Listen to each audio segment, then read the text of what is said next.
আপা কোথা থেকে আসছেন, কোন আসনের আপনি? আসসালামু আলাইকুম। আমি বগুড়া ৬ আসনে নারী সদস্য। আমি বগুড়া জেলা বিএনপির শিক্ষা বিষয়ক সম্পাদিকা এবং মহিলা দলের সিনিয়র সহসভাপতি। আমি ৯০ দশকের নির্বাচিত সাবেক দুইবারের ভিপি সরকারি মুজিবুর রহমান ভান্ডারী মহিলা কলেজ। আমার নাম মোসাম্মদ শামীমা আক্তার, পেশা আমি সহকারী অধ্যাপক। আজকে আমি বনানীতে আমার বোনের বাসায়, আমি হয় একদিন পরেই বগুড়ায় পথে যাব। তো এই পল্টনে আসার অর্থ, আমার ভাগ্নে উনি হাইকোর্টে আছেন, তো আমার একটা কাজ ছিল, ওই জন্যই এখানে আসা যে আমি যদি আমাদের যে মনোনয়ন জমা দিয়েছি এটা কত তারিখের নাগাদ এটা হবে বা আমাদের কবে ডাকা হবে একটু কিছু ধারণা নেওয়ার জন্যই আমি একটু ঢুকেছিলাম, সবাইকে সালাম কালাম দিলাম।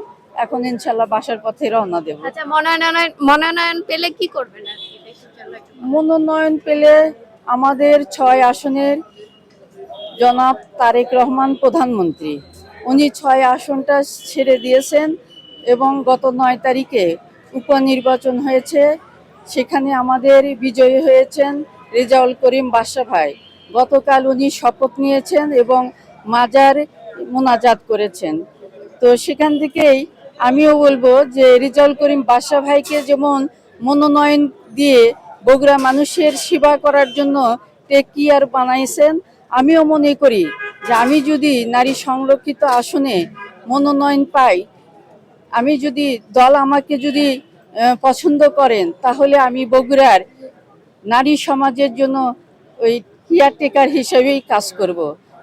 আপা আমি যদি বলি বিগত 17 বছর কেমন কেটেছে একটু বলেন। 17 বছরে এটা আসলে বর্ণনা করা খুবই কঠিন, যেহেতু আমি একটা চাকরিতে আছি, কলেজে সহকারী অধ্যাপক। আমি অনেক কিছুই থেকে বঞ্চিত হয়েছি। এমনকি কলেজে আমি ছুটি নিতে যেতাম আমার পারিবারিক কাজে, আমার ছুটির আবেদন মঞ্জুর হয়নি। আমি মেডিকেল ছুটি দিতে গিয়েছি, সেখানেও সেটা মঞ্জুর হয়নি। এবং কলেজের কোনো কাজে আমাকে কোনো কমিটিতে রাখা হতো না, তাহলে শুধু বিএনপি করে। কারণ আওয়ামী লীগ যদি জানে যে আমাকে দায়িত্ব দেওয়া হয়েছে, তাহলে হয়তো প্রশাসনের একটা চাপ আসবে।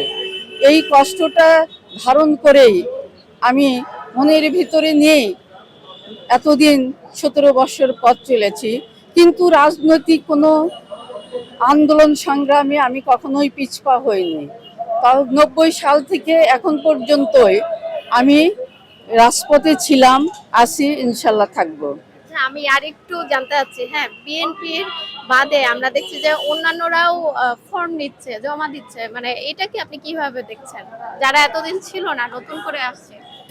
নতুন করে আসছে, এটা আমি মনে করব আমাদের হাইকমান্ড ওনারাই সিদ্ধান্ত নেবেন যে আমরা যারা রাজপথে ছিলাম তারাও আবেদন করেছি, যারা নতুন আসছে তারাও করছে, এটা গণতন্ত্রের অধিকার, ওনারা তুলতেই পারেন। অন্যান্য দলের লোকজন যদি আসে তখন সেটাকে কিভাবে দেখবেন আপনি? অন্যান্য লোকজনের আসবে এটা আমি কখনোই মনে করি না। কারণ আমি জানি আমরা যারা রাজপথে ছিলাম, আমাদের যারা নতুন ক্যাবিনেটের সংসদ সদস্য, তারা প্রত্যেকটা এলাকায় তারা জানেন যে কারা রাজপথে ছিল, তাদের কতটা অবদান ছিলেন। এই জন্য আমি মনে করি না নতুনদের আসার কোনো সুযোগ আছে।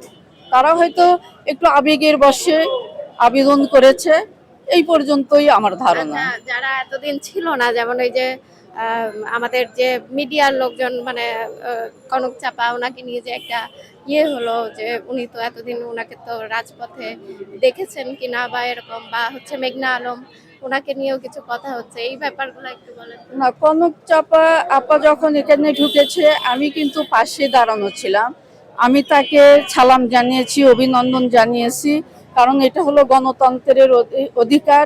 কনক চাপা আপা এসেছেন, দীর্ঘদিন হয়তো উনি রাজনীতি করেন, কিন্তু ওনার কণ্ঠের সুরটা কেড়ে নেওয়া হয়েছিল।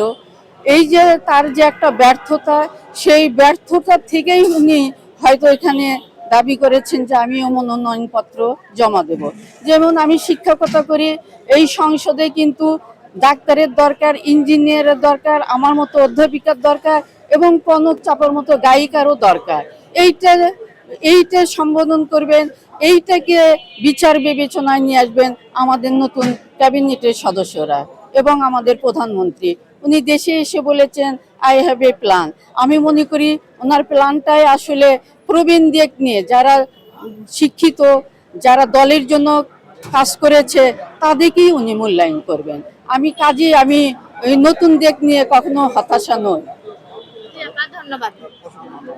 Thank you.